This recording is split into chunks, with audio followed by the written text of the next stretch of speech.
Para quem nos visita pela primeira vez e tem pequeninos, vocês têm pequeninos entre os 13 e os 12 anos, que já não estão assim tão pequeninos, eles vão ter o tempo de escola dominical agora lá em cima, vocês podem levá-los, acho que a maior parte já foi, entretanto. E eu não sei se vocês já perceberam, mas hoje esta celebração tem a ver com o início do ano letivo também. Nós vamos ter batismos, pela graça de Deus, e eu gostava que nós pudéssemos refletir um bocadinho sobre a importância que as crianças têm. Porque enquanto nós estivermos aqui a falar sobre a palavra de Deus e tudo aquilo que nós vamos falar aqui hoje, lá em cima elas vão estar a ser ensinadas sobre o que é sermos discípulos de Jesus. Lá em cima nós não estamos a entreter crianças, nós estamos a ensinar crianças a seguir os caminhos de Jesus. Elas não estão a ser entretidas. Elas estão a ser ensinadas a seguir o caminho de Deus, que é a coisa mais importante que nós temos para fazer na nossa vida, é seguirmos o caminho de Jesus. E ao estar a ver todas estas crianças, todos estes jovens que estão aqui, é fácil nós pensarmos, e eu ouvi isso durante muitos anos, alguns anos da minha vida, a dizer, os jovens e as crianças, elas são a geração de amanhã. Mas eu tenho que confessar uma coisa, eu discordo parcialmente disso, porque eu acho que as crianças e os jovens, eles são a geração de hoje.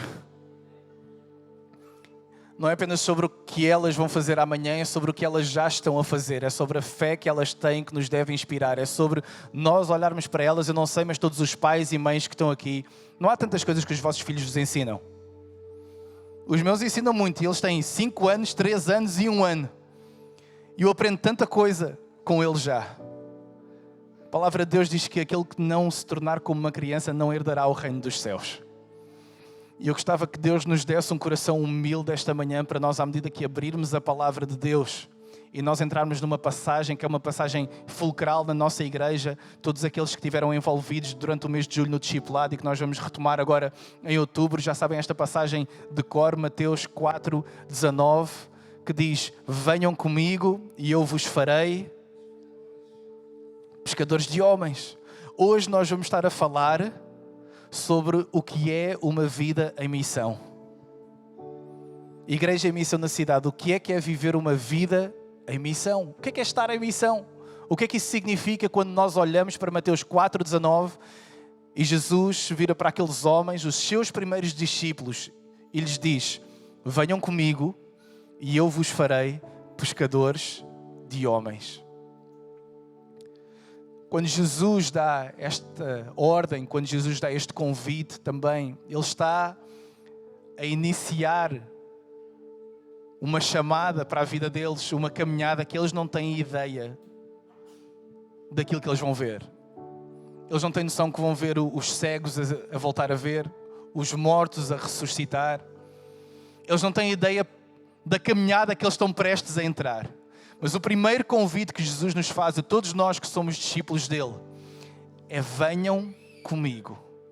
E o primeiro convite de Jesus, o primeiro convite do cristianismo, tem a ver simplesmente com uma coisa tão simples como relacionamento.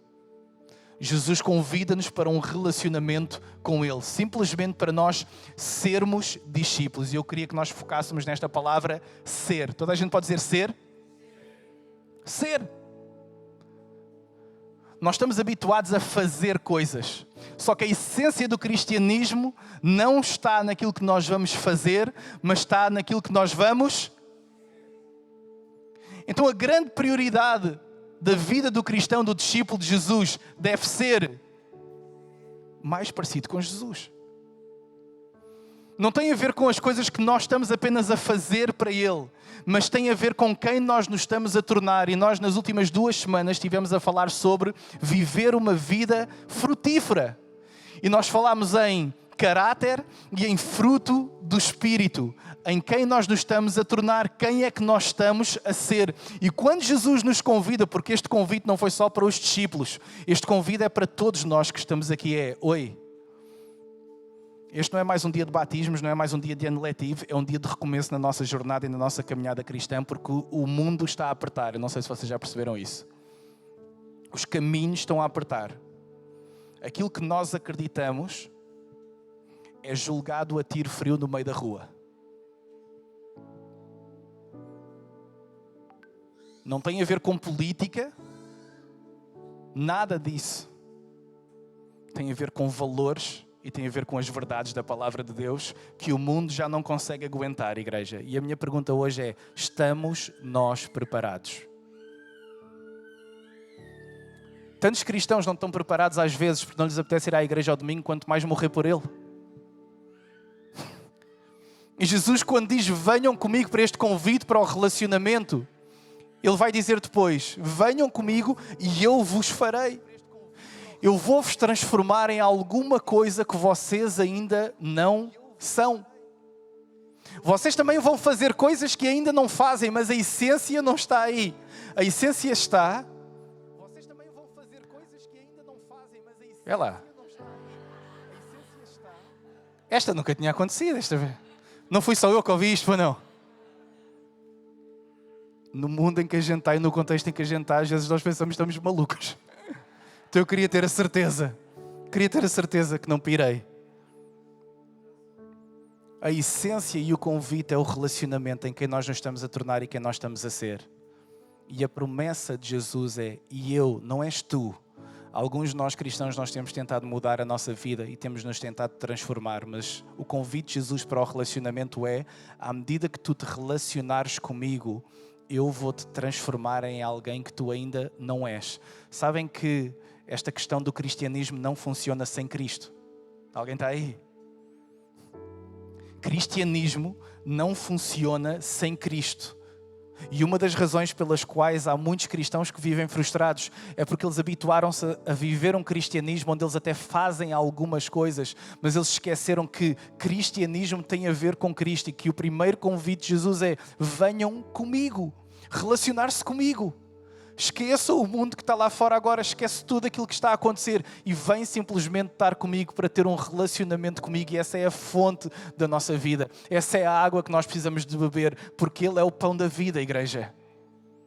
Ele é o pão da vida. E eu sei que estas coisas nos parecem elementares para alguns de nós que se calhar já estamos na igreja há algum tempo, mas escuta, nada faz sentido se nós não temos um relacionamento com Jesus. Nada faz. Venham comigo e eu vos farei pescadores de homens. Então escutem, o convite não é só para o relacionamento, o convite é também para a missão. Vem comigo, vem relacionar-te comigo, mas não acaba no nosso relacionamento, porque há uma missão para a qual eu te chamei para tu estares nesse mundo 1 ano, 10 anos, 70 anos, 100 anos. Há uma missão que nós precisamos de carregar. E Jesus vai deixar bem claro: não dá para ser meu discípulo sem andar na missão. Então há uma imagem que o Jackson vai passar aí, que ao longo dos últimos anos eu fui meditando sobre esta questão de discipulado, que nós temos falado tantas vezes aqui na igreja e que eu acredito que se resume na imagem que vai passar aí. Porque é que as imagens são importantes?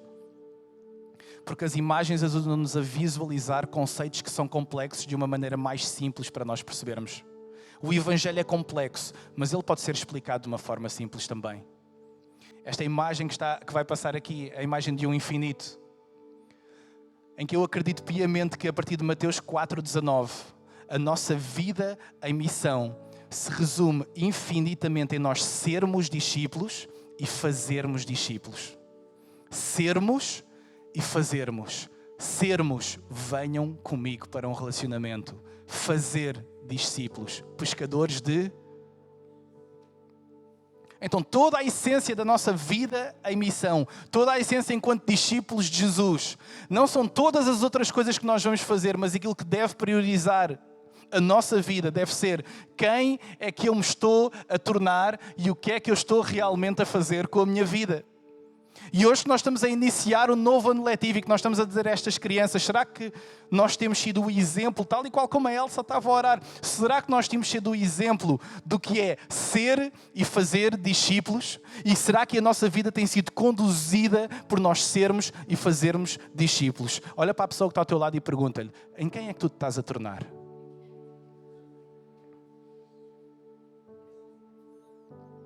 Quem é que tu estás a ser? Quem é que tu te estás a tornar? E sabem, durante 25 anos, como vocês sabem, eu não estive em nenhuma igreja. E sabem porquê?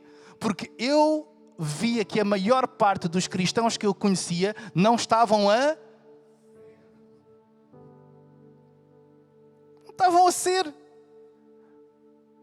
E eu, que era um não convertido, eu olhava para a igreja, eu olhava para a religião, eu olhava para o cristianismo e eu perguntava, o que é que estas pessoas têm para oferecer se é isto que elas são? E eu acho que este novo início de ano letivo nos deve fazer refletir na essência do cristianismo, em quem é que nós nos estamos a tornar e quem é que nós estamos a ser. E que nós confrontássemos o nosso próprio coração, que nós confrontássemos a nós mesmos nas nossas casas e aqui na igreja, em quem é que nós nos estamos a tornar, se domingo após domingo nós vamos à igreja, quem é que nós estamos a ser? E a resposta para isso é simples. É se há aqui coisas, e todos nós estamos no mesmo barco e precisamos de mudar coisas radicalmente nas nossas vidas, o convite de Jesus mantém-se, vem comigo, não vás sozinho. Não coloques as tuas expectativas que a tua vida vai ser transformada por tu mudares de trabalho ou por tu mudares de... Alguns até acham que é por mudar de família. Não, não é por tu mudares nada dessas coisas. É por tu deixares que Deus transforme o teu coração. Venham comigo e eu vos farei. Deixa que eu faça, deixa que eu renove, deixa que eu limpe, deixa que eu purifique, deixa que eu cure. E nós dizemos isso àqueles que não são cristãos, mas depois tornamos cristãos e deixamos que Jesus continuamente nos continue a transformar dia após dia após dia. E somos apanhados outra vez na ratoeira da religião. Alguém já passou por isso? Mais um domingo, mais um devocional, mais uma oração. E nós começamos a deixar de lembrar. Sabem porque é que eu amo os batismos? Porque em cada pessoa que vai ser batizada hoje, e à medida que nós estivermos a batizar aquelas pessoas, eu vou estar a olhar para elas, eu vou estar a agradecer a Deus por tudo aquilo que Deus está a fazer na vida delas, mas sabem o que é que eu me vou lembrar também? De há 12 anos atrás, quando eu fui batizado, que foi a melhor decisão da minha vida. Vou estar a lembrar, André, depois das coisas que tu passaste, das crises que tu tiveste, das lutas que tu passaste e que todos aqueles que estão aqui passaram, igreja, vale a pena. Vale a pena nós sofrermos por Ele, vale a pena nós darmos a vida por Ele. E volta à pergunta do início, será que nós estamos preparados para vivermos como discípulos de Jesus, que vivem a ser discípulos e a fazer discípulos até que o Senhor venha? E há uma segunda imagem que vai passar aqui, que vai ser a base daquilo que nós vamos estar a ver, porque viver nesta tensão do ser e do fazer não é nada fácil. E há 4 tipos de pessoas que a Bíblia fala que ao viver nesta tensão, elas tendem a cair mais para um lado e para o outro. Há pessoas que têm a tendência de ficar apenas no ser. Não, o que interessa é o meu relacionamento com Deus. Alguém já ouviu isso? O que interessa sou eu e Deus. Não entendeu nada de cristianismo. Nada, nada, nada. O que interessa sou eu e Deus. É eu estar bem com Deus. E há outros que é só fazer, e eles já se esqueceram de quem é que eles são.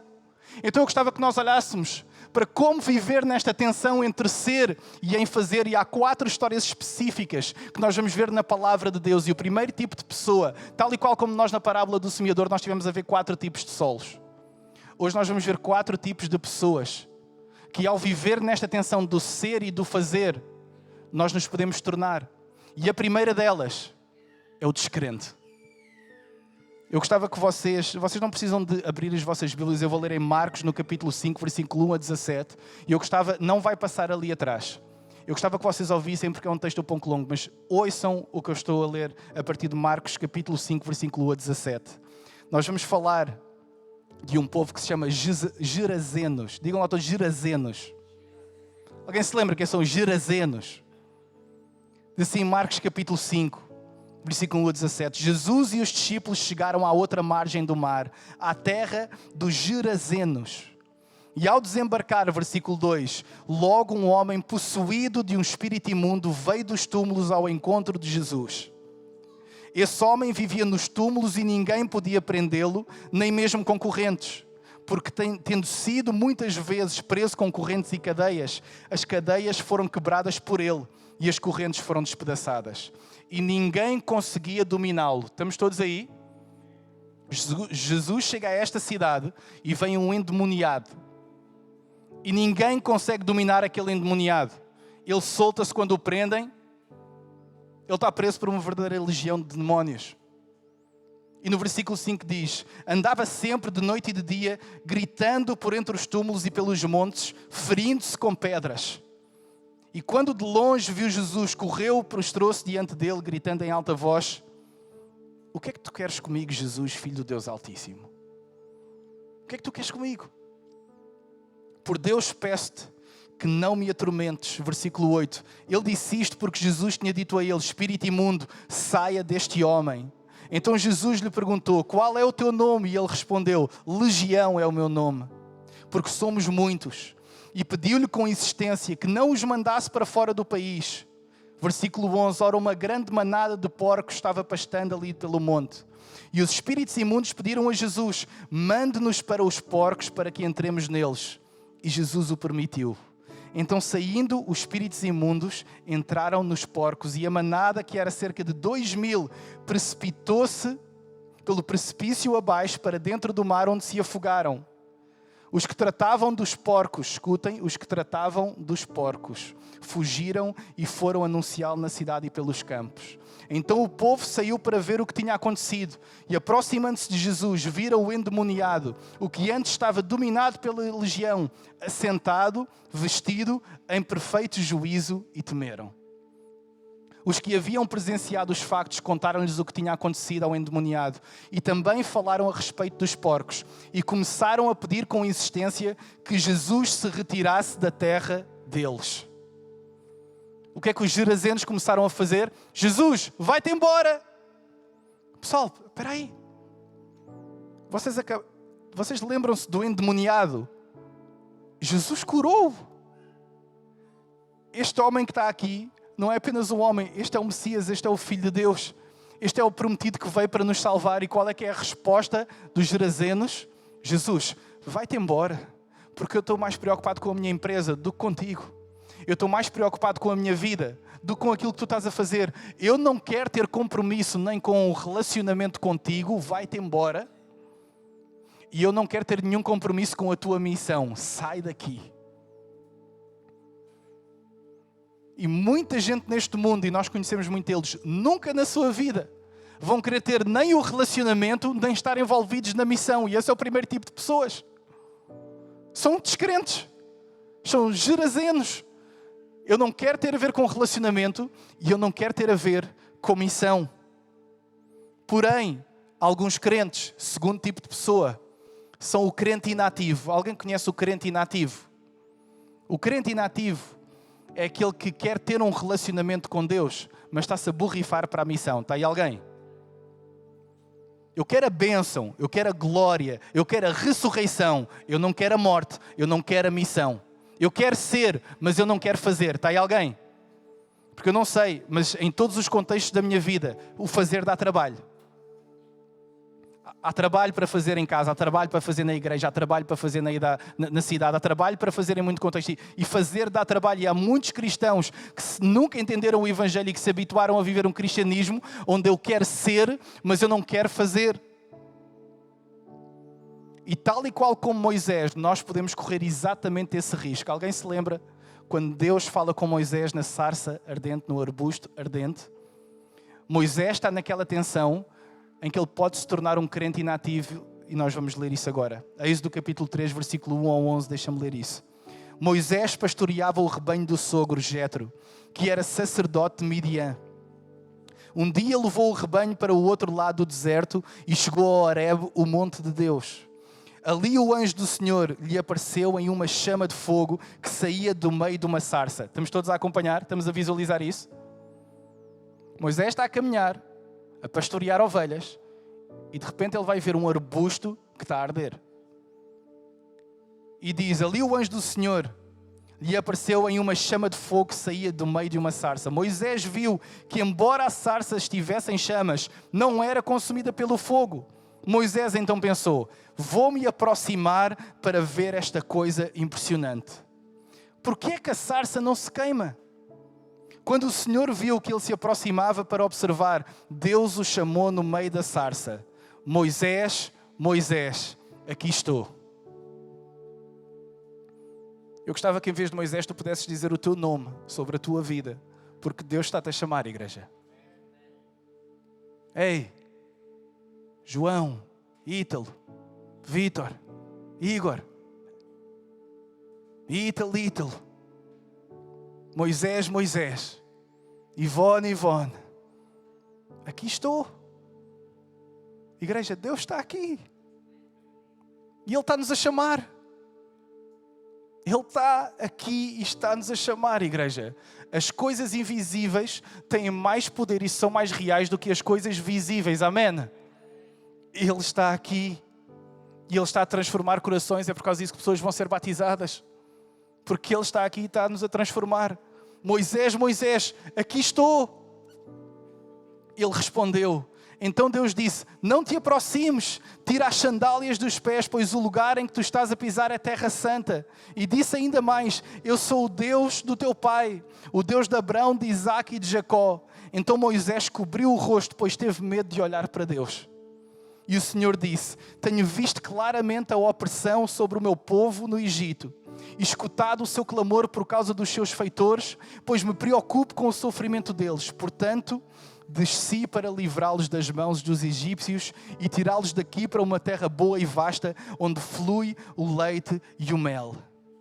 Pois agora o clamor dos israelitas chegou a mim, e tenho visto como os egípcios os oprimem. Deus está a dizer assim a Moisés, o meu povo está a ser oprimido e eu tenho estado a ver.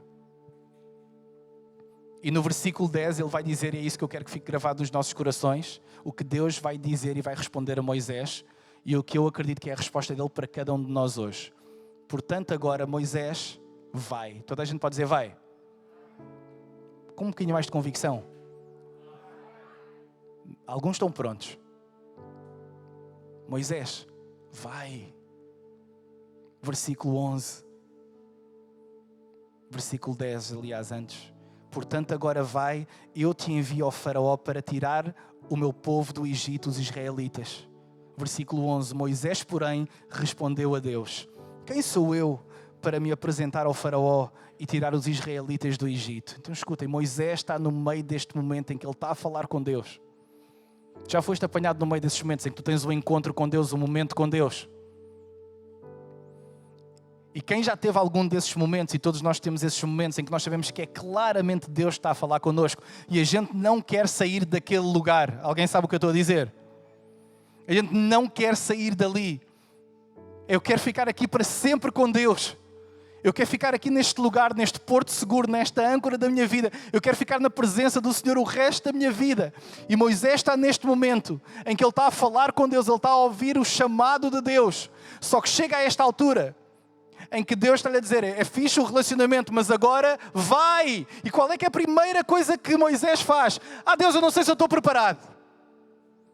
E todos nós corremos esse risco. Não, eu quero Jesus, eu quero a ressurreição. Não, eu quero ser batizado, eu quero uma vida nova, eu quero Jesus. Glória a Deus por isso. Mas Moisés, mas Gustavo, mas Luís, agora vai. E sabem porque é que há muitos cristãos que estão na igreja que não se tornam maduros ao longo de anos? Porque eles nunca foram igreja. Porque eles nunca foram. E a maturidade cristã, escutem, a maturidade cristã só se desenvolve quando nós vamos. Quando nós começamos a ir, quando nós começamos a fazer. E Moisés está neste risco. Moisés, tu queres ficar só aí com Deus e com o teu rebanho? É que eu tenho um chamado para ti. E Moisés vai fazer muitas perguntas. E vai fazer algumas afirmações. Eu não sei falar. E se eles não acreditarem em mim? E se eles derem cabo de mim? E muitos de nós não avançamos no nosso relacionamento com Deus. Porque nós não fazemos o que Deus diz para nós fazermos, igreja. E para alguns o alerta e o risco hoje, a partir desta história e do que nós estamos a ver aqui nestas passagens através da vida de Moisés é: não deixes que te tornes um cristão inativo, onde estás focado no relacionamento, mas já te esqueceste da missão. Está aí alguém? Eu quero o relacionamento, mas eu já esqueci da missão. E esse risco é um risco que, se nós corrermos, igreja, nós nunca vamos experimentar tantas coisas gloriosas que Deus tinha para nós vivermos nesta vida. Muitas pessoas às vezes chegam ao pé de mim e dizem: André, eu queria ouvir Deus. Como é que tu ouves Deus? Eu gostava de escutar Deus. Eu queria que Deus falasse comigo. E deixa-me perguntar isso. Para que é que Deus vai falar contigo se tu não vais fazer nada? É para sentires um frio na barriga? É para tu sentires alguma coisa? Para que é que Deus vai falar contigo se tu não vais fazer o que Ele vai dizer? Deus já sabe se a gente vai fazer o que Ele nos vai dizer ou não. Então para que é que Ele vai falar? Para tu ficar sentado no mesmo lugar onde tu estás há anos? Igreja, acorda! Porque está na altura de, se nós quisermos continuar a ser e a ter um relacionamento com Ele, nós precisamos de começar a fazer algumas coisas que nós nunca fizemos até agora, igreja. Alguns de nós andamos a pedir a Deus para que nos responda a orações há anos. Deus não vai falar enquanto tu não começares a fazer, igreja. Porque Ele sabe que se Ele fala, Ele sabe que se Ele diz, tu vais ficar no mesmo lugar, porque o teu coração ainda está no mesmo lugar. Então não adianta orar mais a mesma oração. Não vale a pena orar mais a mesma oração se a resposta de Deus não me leva a uma ação. Estamos aí todos? Então a oração para alguns esta manhã é: Senhor, ajuda-me a começar a fazer algumas coisas que eu nunca fiz. Senhor, ajuda-me a começar a chegar ao Mercadona. E quando eu vejo alguém que se calhar não tem as posses que eu tinha, ou que se calhar até pode ter, mas eu pago a conta daquela pessoa, quando eu estou com dificuldades financeiras, porque tu me chamaste a ser generoso. Senhor, deixa-me ligar àquela pessoa da minha família ou aquele amigo meu que se chateou comigo e que nunca mais me falou, e a dizer que há perdão. Deixa-me começar a fazer algumas coisas que eu não faço há anos, para ver se eu começo a ser mais qualquer coisa que eu já devia ser. Igreja, está a fazer sentido para alguém? Deixa-me começar a fazer algumas coisas para eu não me tornar um crente inativo. Eu só quero oração, eu só quero estar na presença de Deus. Onde é que isso te está a levar? Aonde é que isso nos está a levar enquanto igreja? E pelo outro lado do crente inativo, nós temos agora o crente ativista. Alguém conhece o crente ativista? É o crente que está em todo lado a fazer tudo. E Jesus falou várias vezes sobre o cristão ativista. E muitas das vezes ele falava sobre os fariseus e sobre os líderes religiosos. E a passagem que nós vamos ver é uma passagem que todos nós conhecemos, provavelmente, e que fala exatamente sobre aqueles que eram ativistas, no sentido em que eles faziam aparentemente muitas coisas para Deus, mas eles esqueceram-se do relacionamento. Eles esqueceram-se de ser. E Jesus vai lhes dizer em Mateus 7, 21, 23... Nem todo o que me diz, Senhor, Senhor, entrará no reino dos céus, mas aquele que faz.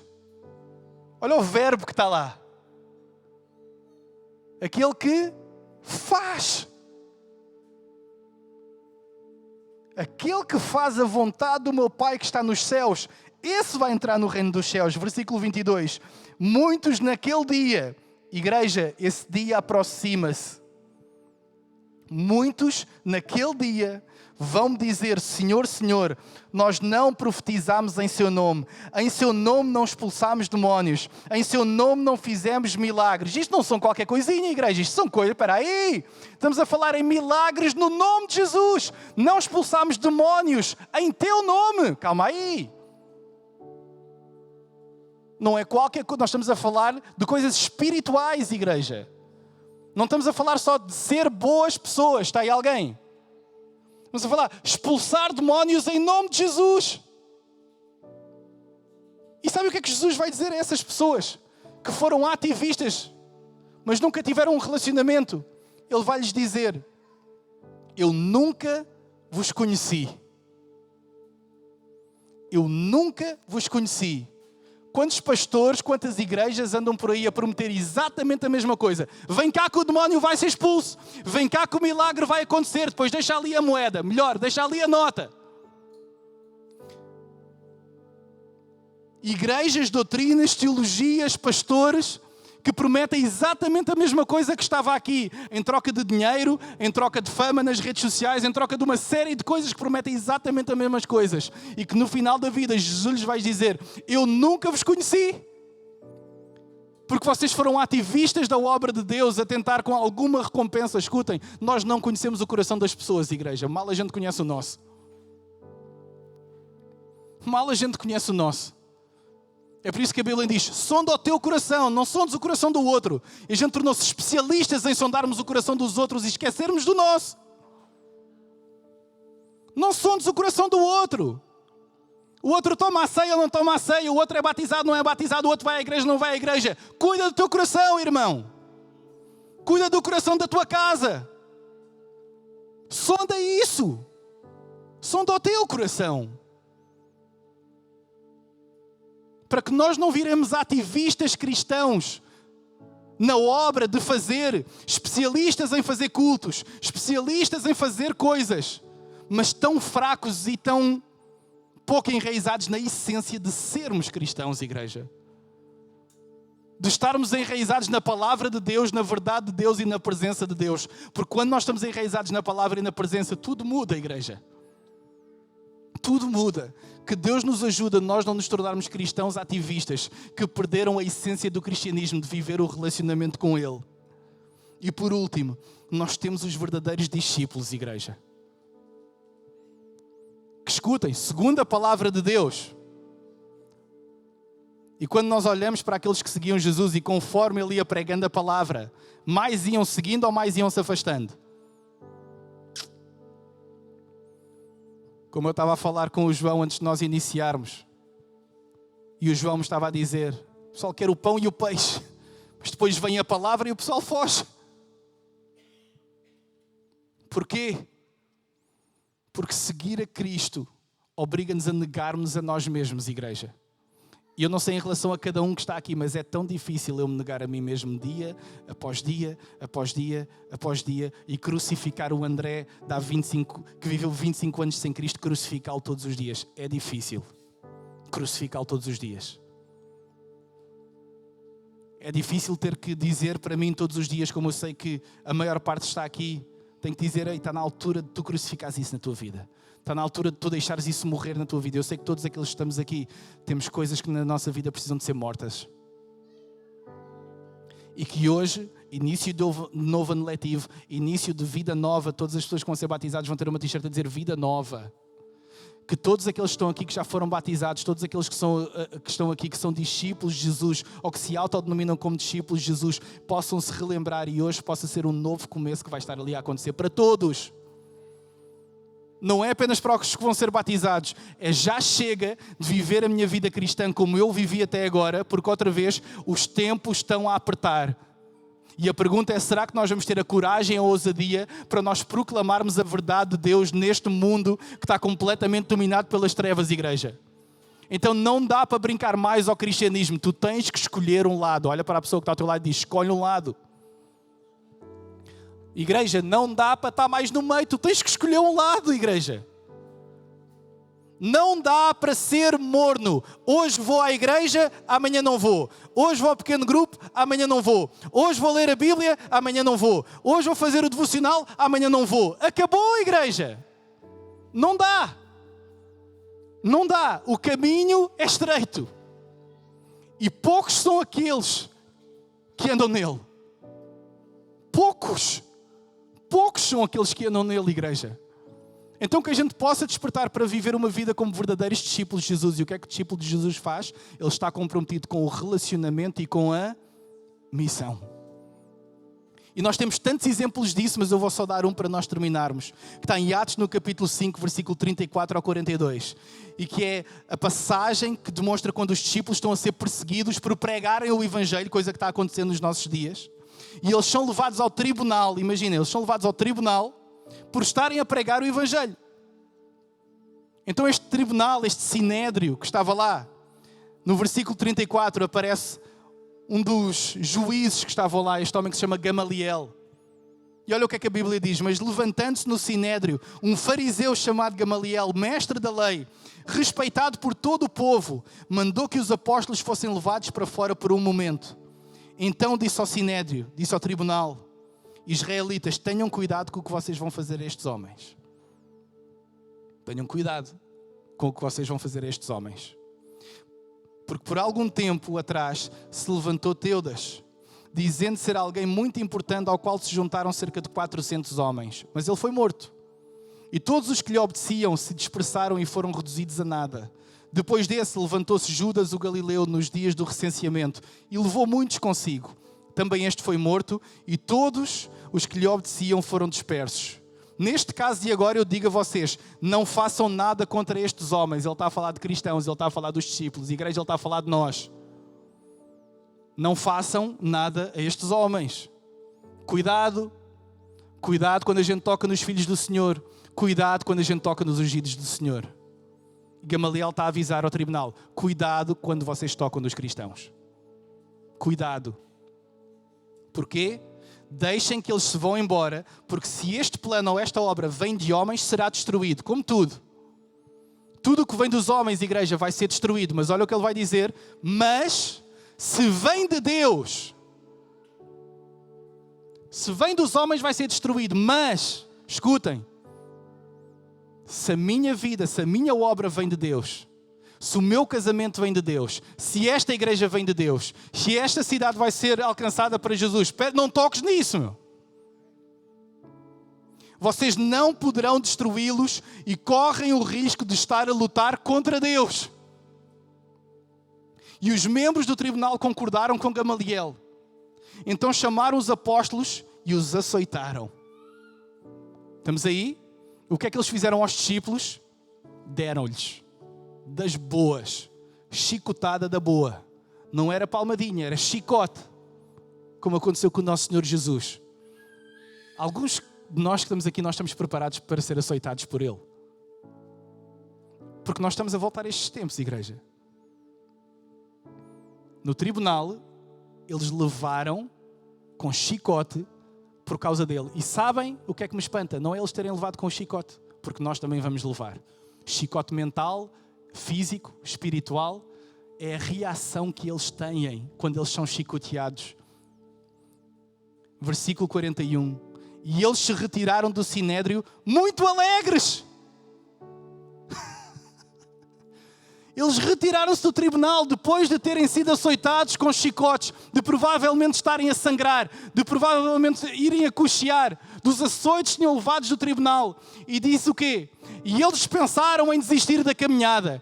E eles pensaram que já não valia a pena. E eles pensaram que mais valia moldarem-se ao mundo onde ele estava. Não! Diz, eles saíram muito alegres por terem sido considerados dignos de sofrer afrontas pelo nome de Jesus. Eu estou alegre por ter levado um açoite. Escutem, o mundo onde nós estamos não aguenta a verdade da palavra de Deus, igreja. E nós temos que nos preparar para perder amizades, para perder família, para perder amigos, simplesmente por nós acreditarmos nas verdades que nós acreditamos, porque o mundo não aguenta ouvir isso. O mundo não aguenta ouvir verdades como Jesus é o Filho de Deus. O mundo não aguenta ouvir verdades como o casamento é entre homem e mulher. Acabou. Homem e mulher. Sabem como é que é isso hoje em dia? Discurso de ódio. Não é discurso de ódio, é a palavra de Deus, mano. É a palavra de Deus. E todos aqueles que estão aqui que são discípulos têm que se levantar pelos valores de Deus. Não é pela política, nós não somos da política, não é da esquerda, não é da direita, é de Deus, irmão. Quer lá saber da política? Eu não sou política, eu sou pastor. E eu sou fiel a esta palavra, na que eu morra por ela, eu vou morrer por ela. Porque aquele homem que morreu podia ter sido eu, podias ter sido tu. Porque ele se levantou a dizer, eu creio nesta palavra, eu vou pregar esta palavra. É homem com mulher. És fascista? É discurso de ódio? Não, meu. A gente não odeia ninguém. A gente está a dizer aquilo que nós acreditamos. E se eu tenho que ser julgado e morrer por isso, eu vou morrer porque eu sei para onde é que eu vou. E eu vou alegre. Eu vou alegre. Eu vou alegre. Eu posso ir agora sozinho e os meus filhos ficarem cá e a minha esposa ficar cá. Mas eu vou alegre, sabem porquê? Porque um dia eu vou estar com eles para sempre. Então a morte para nós é ganho, igreja. A morte para nós é ganho. E se nós estamos aqui hoje e dizemos que somos discípulos e cristãos, nós temos que estar dispostos a morrer por Ele. E muitos de nós não proclamamos a palavra de Deus e as verdades de Deus porque sabemos que isso vai afetar os nossos relacionamentos. Isso chama-se cobardia. Se tu estás mais preocupado com a tua família ou com outra coisa qualquer ou de perder alguém por causa de Jesus, tu já o perdeste. Porque significa que tu estás mais preocupado em perder muitas outras coisas que tu tens da vida do que perderes o Senhor da tua vida. Está aí alguém? Perder família? Não. Perder amigos? Não. Perder alguém nas redes sociais? Não. Mas perder Deus não faz mal. Ser ousado na tua fé. Ser ousado na tua fé. E proclama o Evangelho de Jesus Cristo até tu morreres. Poucos são aqueles que vão aceitar isto que eu estou a dizer, eu sei. Mas Jesus não precisa de muitos, igreja, para fazer coisas maravilhosas. E o que eu queria que nós fizéssemos agora é que nós começássemos a orar antes de irmos para os batismos lá fora e de ver pessoas que vão estar a morrer para elas próprias e a ressuscitar para uma vida nova e que nós nos lembrássemos da vez em que nós fomos ressurretos também pelo poder de Cristo e que a gente avaliasse. Escutem, à medida que eles estiverem a sair da água, eu quero que vocês estejam a meditar de uma coisa: eu estou disposto a morrer por ele ou não? Vamos dar uma salva de palmas a eles todos, vamos gritar por eles, vai haver festa nos céus. Vai haver alegria, mas ao mesmo tempo em que há alegria, tem que haver confronto no nosso coração. Eu estou disposto a proclamar esta palavra e a morrer por ela, sim ou não? Acabou o tempo da mornidão, igreja. Eu vou chamar o grupo de louvor e eu gostava que nós orássemos por isso agora. Para que Deus sonde os nossos corações e nos ajude a viver como discípulos de Jesus, a dizer: o tempo da mornidão acabou, o tempo da área cinzenta acabou, ou é preto ou branco, ou eu vou ou eu não vou, ou eu vou ser descrente, ou eu vou ser inativo, ou eu vou ser um ativista, ou eu vou ser um discípulo. Desses quatro, quem é que tu vais ser, quem é que eu vou ser? Quem é que nós vamos ser, igreja, daqui para a frente? Podemos ficar de pé, podemos desligar as luzes para termos um tempo sozinhos com Deus e refletirmos sobre isso que nós acabámos de ouvir. Eu queria orar para que o Espírito Santo possa revelar e convencer em cada um dos nossos corações que é a verdade dele que transforma e o Espírito dele transforma. Jesus, eu te peço, Senhor, agora em teu nome, Pai, para que tu possas trazer, Senhor, revelação a cada coração e a cada mente que está aqui no teu nome que é poderoso e que está acima de todo o nome, Pai. Senhor, nós declaramos esta manhã como igreja que nós queremos ser teus verdadeiros discípulos, Pai. Todo o medo, toda a cobardia, toda a ansiedade que sejam lançadas fora do nome de Jesus, porque nós declaramos esta manhã que nós estamos dispostos a morrer por Ti, Pai. Ajuda-nos a viver uma vida de negação, Senhor. Ajuda-nos a viver uma vida onde nós Te privilegiamos acima de todas as coisas, Pai. Nós não estamos aqui por bênçãos, nós estamos aqui porque Te amamos, Senhor, e porque reconhecemos o que Tu fizeste por nós naquela cruz, Pai. Abençoa cada coração, cada pessoa que está aqui, Deus, e ajuda-nos a sermos mais parecidos contigo a cada dia, Pai. Nós queremos Te seguir, Senhor, em espírito, em verdade, adorar-Te com tudo aquilo que nós somos, com todas as nossas forças, com toda a nossa alma, com todo o nosso ser, com tudo aquilo que nós temos e com tudo aquilo que nós somos, Pai. Em nome de Jesus eu te peço, Pai, para que Tu te reveles a cada um de nós que está aqui para termos uma vida genuína e transformada no Teu nome. Em nome de Jesus eu gostava que todos aqueles que estão aqui e que querem verdadeiramente ter uma caminhada com Jesus diferente e para a glória dEle, nós podemos começar a orar nos nossos lugares agora. Faz a tua oração. Começa a orar no teu lugar e a dizer: Senhor, levanta-me, Deus. Levanta como um verdadeiro missionário nesta cidade. Levanta-me como um verdadeiro discípulo nesta cidade, sem medo de proclamar a Tua verdade, sem medo de dizer aquilo que está na Tua palavra. Senhor, em nome de Jesus, enche-me com o Teu Espírito, Senhor, para que eu tenha força, Pai. Para que eu tenha a força que a minha carne não tem, mas que o Teu Espírito tem, para eu levar o Evangelho até aqueles meus colegas de trabalho, até aquelas pessoas que não Te conhecem ainda. Senhor, em nome de Jesus eu Te peço, poderoso. Começa a abrir corações nesta cidade de Aveiro, Senhor, em nome de Jesus, Pai, para que as pessoas te possam conhecer. Levanta a tua voz, igreja. Começa a interceder pela tua família, começa a interceder pelos teus amigos, começa a interceder pelos teus colegas de trabalho e começa a orar, porque há corações que estão a ser abertos agora no nome de Jesus, à medida que nós oramos e que lhe pedimos: Senhor, faz aquilo que só tu podes fazer, nós vamos fazer a nossa parte, nós vamos pregar o Evangelho, nós vamos evangelizar, nós vamos discipular, mas nós sabemos que não é pela nossa força, mas que é pelo teu Espírito. Em nome de Jesus, igreja, levanta um clamor a Ele, continua a orar e continua a interceder no nome de Jesus.